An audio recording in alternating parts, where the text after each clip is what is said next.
Di sebuah SD yang rindang di pinggir kota, kita temui seorang guru bernama Bretno yang ingin memulai sesuatu yang kecil, yang berangkat dari keresahan jiwanya. Ia tidak ingin menunggu instruksi dari dinas pendidikan, juga tidak ingin menunggu kurikulum berubah. Dia hanya ingin siswanya belajar makan lebih sehat.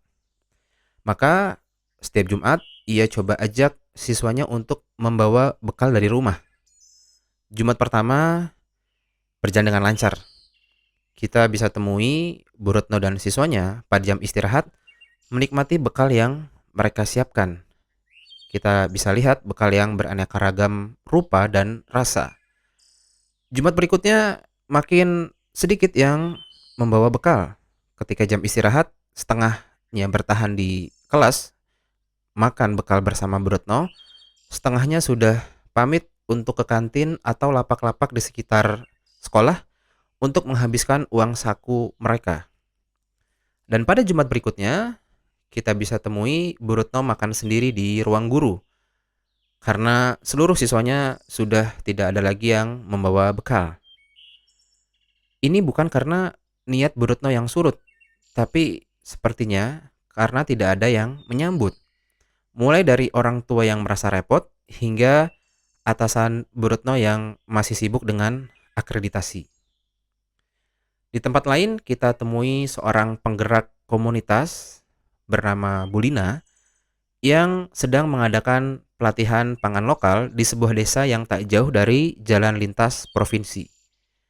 Dengan bersemangat, ia menyampaikan kepada komunitasnya mengenai kelebihan pangan lokal yang bisa ditanam di pekarangan sendiri, kemudian bisa diolah sebagai sumber gizi keluarga, atau bisa dijual kembali. Maka untuk membuktikan teorinya, Borutno menyajikan konsumsi berupa bubur kacang merah, keripik talas, dan singkong kukus yang disajikan dengan asap yang mengepul. Tapi di tengah-tengah pelatihan itu, seorang peserta gelisah dan kemudian mengacungkan tangannya, bertanya mana kota konsumsi yang biasa mereka dapatkan. Borutno setengah bingung menjawab, bukankah ada di depan Bapak Ibu? Tapi ternyata peserta tersebut menjawab lagi dengan yang kami tunggu adalah roti manis di kemasan. Sementara itu di sebuah kantor Pemda, staf-staf Pemda sibuk dan menghabiskan waktu berbulan-bulan untuk menyusun data dan analisis ketahanan pangan dan gizi di wilayah mereka. Karena dalam waktu yang dekat akan diselenggarakan seminar yang mengundang narasumber ahli dan stakeholder yang terkait untuk pembahasan ketahanan pangan dan gizi di wilayah mereka. Sampai akhirnya waktu berjalan dan seminar dilaksanakan. Kita bisa lihat bahwa seminar itu diskusinya sangat hangat. Narasumber, stakeholder, bahkan staf Pemda memberikan seluruh idenya untuk kemajuan ketahanan pangan dan gizi di wilayah tersebut. Selesai seminar, apa yang terjadi? Laporan masuk dalam lemari dan tidak terdengar lagi hingga diulangi lagi tahun depannya. Mungkin bukan satu dua kali kita mendapati kisah-kisah seperti itu. Tentu saja jika kita lihat, jika kita telisik lebih dalam, yang Bu Retno lakukan, Bu Lina lakukan, ataupun tim Pemda yang lakukan tadi, bukanlah suatu kesalahan karena mereka sudah melakukannya sesuai peran dan tugas masing-masing. Tapi itulah yang kita dapati, seperti ada jurang yang tidak ada jembatan. Seperti ada dua tebing yang terpisah, yang satu tebing melakukan hal yang baik, satu tebing yang lainnya melakukan yang baik, tapi tidak ada yang menjembataninya. Nah, apa yang terjadi? Inilah yang akan kita bahas pada episode Disket. Selamat datang di Disket, diskusi ketahanan pangan. Ya, mungkin bagi Anda yang menggunakan komputer ya pada awal tahun 2000-an mengenal disket ini sebagai media penyimpanan data ya berbentuk kotak kebanyakan berwarna gelap atau abu-abu muda ya yang kita bisa menyimpan sedikit data di sana. Tapi ini bukan membahas tentang teknologi masa lalu, bukan soal nostalgia, tapi kita sedang membahas ya tadi, 2 tebing yang di masing-masing tebing ini ada hal yang baik, hal yang sudah dilakukan sebagaimana mestinya sesuai tugas dan perannya, tapi seperti tidak ada jembatan di antaranya, seperti tidak ada benang yang menyulam untuk menjadi sebuah kain yang indah. Nah, inilah disket. Selamat datang di diskusi ketahanan pangan dan gizi. Disket ini kami buat, kami rekam dan kami publikasikan juga berangkat dari kisah-kisah nyata seperti tadi. Dan yang satu kisah, satu kasus yang kami menarik ya untuk selalu kami angkat kembali adalah di suatu daerah yang kami dampingi ya, ada 2 indikator ketahanan pangan dan gizi yang saling bertolak belakang ya, yang saling bertolak belakang. Untuk Anda ketahui bahwa untuk menilai ketahanan pangan dan gizi di suatu daerah ini dikatakan baik ketika skor pola pangan harapan atau PPH konsumsi ini baik ya, konsumsi ini baik. Artinya ketika skor PPH ini baik, skor pola pangan harapan ini baik, maka warga di wilayah tersebut bisa atau mendapatkan makanan sebagaimana mestinya. Artinya ketika dia mendapatkan makanan sebagaimana mestinya, di sisi maju ya, di sisi outcome, dia akan sehat ya, terhindar dari masalah gizi seperti obesitas maupun stunting. Sehingga ketika dia sehat, dia bisa bekerja, bisa mendapatkan cita-citanya dengan baik ya. Bagi pekerja dia bisa mendapatkan pendapatan, bagi siswa dia bisa mendapatkan prestasi di akademik, bagi atlet dia bisa staminanya membaik dan seterusnya ya. Ya artinya cita-citanya terlaksana dengan baik. Ketika konsumsinya baik ya. Ibarat sebuah mobil ketika dia mendapatkan bahan bakar yang baik, dia akan sampai pada tujuannya. Nah, skor pola pangan harapan ini juga menunjukkan hal yang seperti itu. Nah, tapi di sisi belakang, di sisi proses ataupun di sisi input ada indikator yang bertolak belakang, yaitu angka kemiskinan juga ikut naik. Jadi pada saat yang sama pola makannya baik ya, outputnya baik, pola makannya baik, maka outcome-nya ini diharapkan dengan baik. Tapi ternyata di sisi inputnya ini bertolak belakang karena angka kemiskinan ikut naik. Mengapa bertolak belakang? Karena ketika kemiskinan naik, artinya daya beli turun.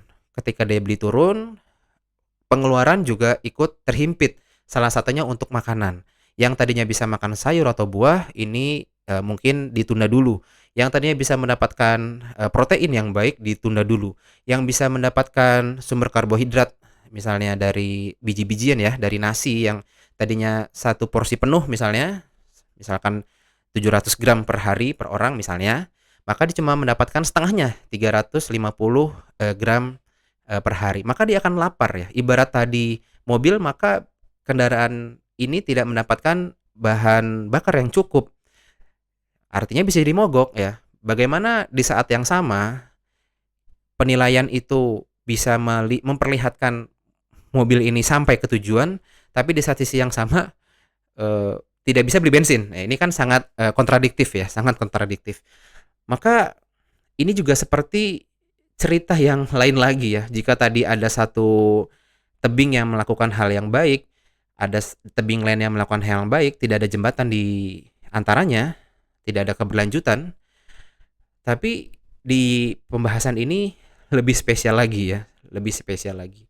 Ketika mobil ini bisa sampai tujuan, tapi ternyata bensinnya tidak ada. Nih berarti ada sesuatu yang keliru ya, sesuatu yang keliru. Nah, oleh karena itu disket ini kami rekam dan kami publikasikan karena pada dasarnya makan adalah hak asasi setiap manusia.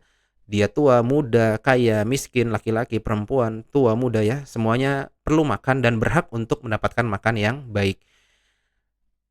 Kami mengambil pembahasan disket dari pengalaman kami yang pendek untuk mendampingi sekitar 130 Pemda, komunitas, sekolah maupun swadaya masyarakat internasional sejak tahun 2011. Dari pengalaman kami itu, kami mendapatkan banyak pertanyaan yang kemudian membuat kami berpikir ulang, apakah ada sesuatu jembatan yang perlu kita bangun, ada perlu jahitan terakhir yang perlu kita sulam untuk membuat kain yang indah, yang sehingga tidak ada lagi kontradiksi antara mobil atau kendaraan yang bisa sampai tujuan dengan ketiadaan untuk membeli, bensin. Perkenalkan, kami dari Lembaga Pelatihan dan Pengembangan Ketahanan Pangan, yaitu MWA Training and Consulting. Kami bekerja pada simpul-simpul yang sering luput untuk menyambungkan data dengan rencana, menyambungkan cerita kualitatif cerita warga dengan kebijakan, dan menyambungkan program yang tersebar agar tak berjalan dengan sendiri-sendiri. Kami bukan tim yang besar, tapi sekiranya pandangan yang kami miliki ini bisa melengkapi dari disket dengan sudut pandang yang berbeda-beda. Ada Ibu Yayu yang sekitar 30 tahun terakhir mendampingi daerah, memahami bahwa data pangan dan gizi ini bukan sekedar angka ataupun bukan sekedar kebijakan, tapi bagaimana bisa dirangkai menjadi sebuah arah menuju masa depan yang lebih baik. Dan kemudian ada juga Ibu Marina yang membawa teknologi pangan keluar dari lab. Ia membawa teknologi pangan masuk ke dapur sekolah ataupun komunitas, yang ia ingin membuktikan bahwa pangan lokal bergizi seimbang bisa menjadi sebuah kebanggaan, bukan lagi nostalgia masa lalu, masa kecil. Kemudian ada Wilaga, saya sendiri, yang mencoba melihat cerita di balik angka agar langkah yang kita tuju ini menjadi lebih jelas maknanya. Dan kemudian juga ada Pak Adrian yang membuat, menyusun, dan membaca peta bukan untuk mencari arah mata angin saja, tapi untuk mencari peluang pembangunan spesifik di ketahanan pangan dan gizi. Karena salah satu modal untuk ketahanan pangan dan gizi adalah lahan. Kami tidak datang membawa janji yang besar bahwa setelah mendengar dan menyimak episode-episode disket yang ini ataupun yang kedepannya, Anda membawa sebuah perubahan yang pasti akan terjadi, sebuah perubahan yang diidam-idamkan, yang tidak terpikirkan sebelumnya. Tidak, kami membawa sebuah mungkin pola pikir yang kami susun untuk menjadi lebih utuh, ya, sehingga bisa menyambungkan antara tebing tadi, ya, menyambungkan suatu hal yang baik dengan hal yang baik, tapi seperti anti klimaks yang kami mencoba untuk menjadi sebuah jembatan ataupun menjadi benang terakhir untuk menyulam sebuah kain yang lebih indah. Nah, untuk itu pada episode disket Anda akan menemukan sebuah model yang kami rancang dan akan kami bagikan kepada Anda, yaitu bernama model EcoFun.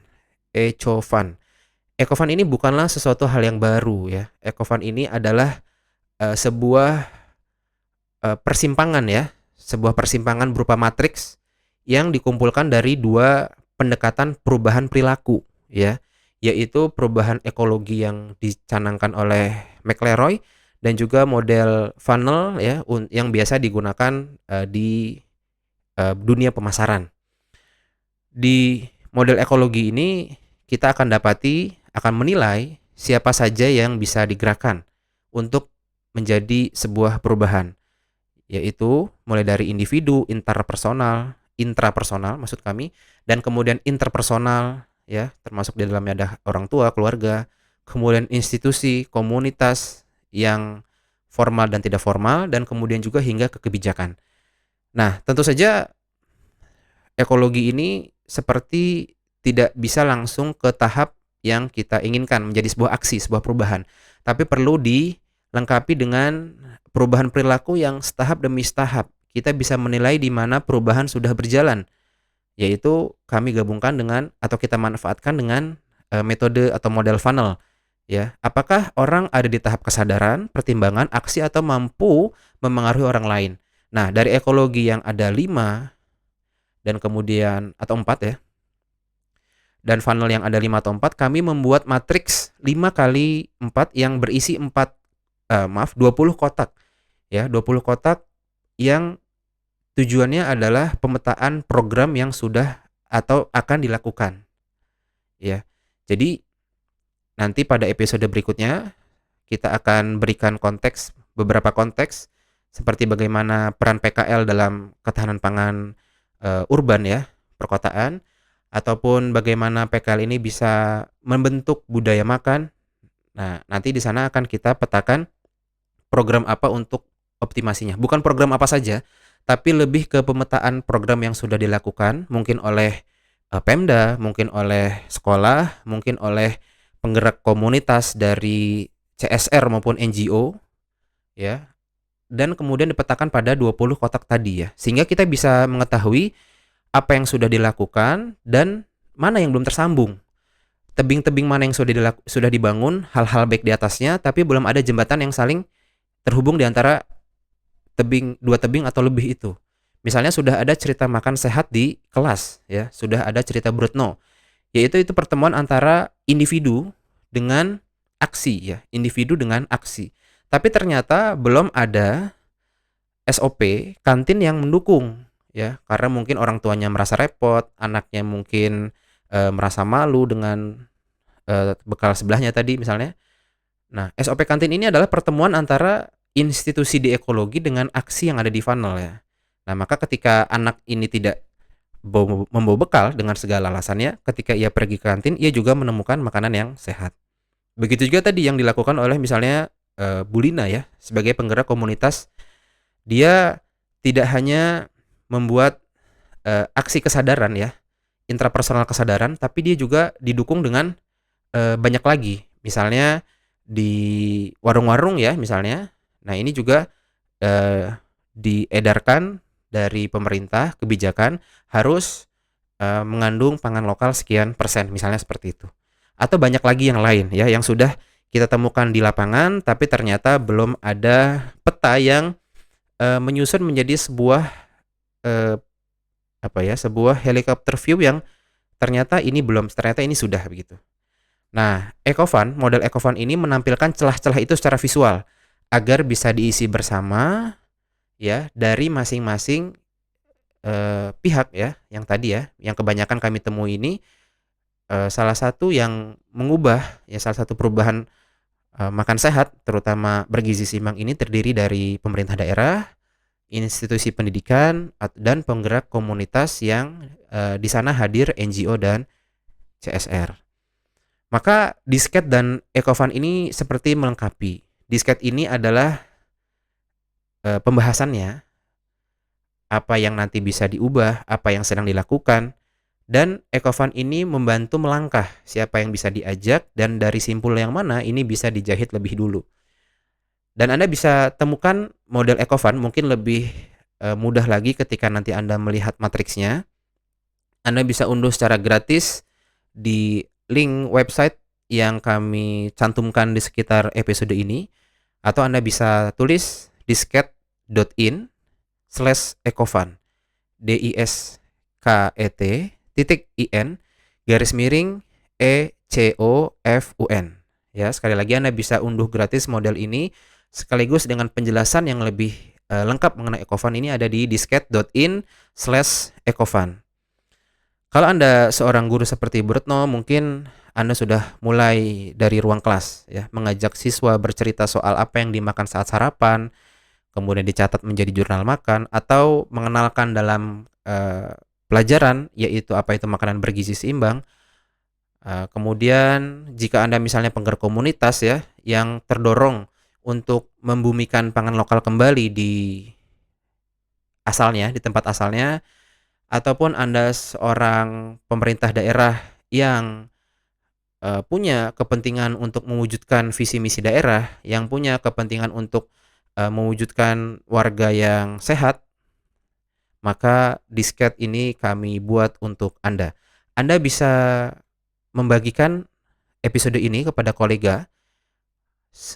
Sepertinya jika Anda sepertinya menganggap episode ini bermanfaat, Anda bisa simak seluruh episode disket lengkap dengan ringkasan tertulis ataupun tautan yang kami sebutkan ataupun model Ecofund tadi pada situs disket.in ya, sekali lagi disket.in. Anda bisa mulai dari mana saja, tapi jangan jalan sendirian. Sampai jumpa di episode disket berikutnya.